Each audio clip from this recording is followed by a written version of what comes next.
All right, this question is coming from Psalm 45, from verse 1 to 5. My heart is inditing a good matter.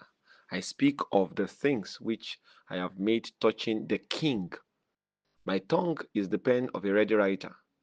Thou art fairer than the children of men. Grace is poured into thy lips. Therefore, God has blessed thee forever. Give thy sword upon thy nigh, O most mighty, with thy glory and thy majesty. In thy majesty, ride prosperously because of truth and meekness and righteousness, and thy right hand shall teach thee terrible things. Thy arrows are sharp in thy heart.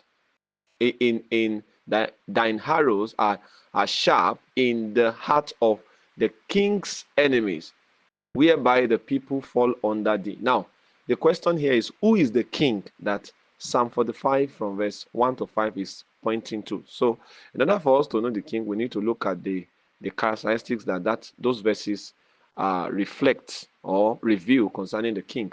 Now, let's go back to verse 1 again. My heart is inditing a good matter. I speak of the things which I made touching the king. My tongue is the pen of a ready writer. So, the king, now because this person wants to speak of the king, his tongue now become the pen of a ready writer. So there's something about this king here that to talk about him, your tongue must be transformed into the pen of a ready writer, meaning that there are so many things to say. That's the implication. The pen of a ready writer is a pen that is ready to write endlessly, a pen that is ready to write without getting tired. So that means this king has so many things to write that you cannot even exhaust. So your pen must be ready to keep writing from now till eternity. Are you there? That's number one. That's the first thing to note about the king. Now it now says, Thou art fairer than the children of men, meaning this king is higher than the children of men. Are you there? That's number two. Grace is poured into thy lips. Are you there? So there is so much grace in the lips of this king. That's number three. Therefore, God has blessed thee forever. And number four, this king is blessed forever. Please note the second thing, that the king is higher than men. So that means the king is not a man. So from there, we can even answer this question. That king is Jesus. But let's continue. Guide thy sword upon thy thigh, O most mighty, with thy glory and thy majesty. And in thy majesty, ride prosperously. That means this king is majestic. This king, when he moves, he moves prosperously because of truth.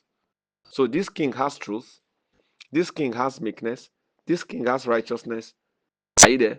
And then the Bible now says, still in verse 4, and thy right hand shall teach thee terrible things. Can you see that? So the right hand of this king teaches terrible things. The word terrible in English language means bad. That's one of the meaning. But you see, in this context, terrible things means mighty things, marvelous things. So it means in the right hand of this king, you will see marvelous things there.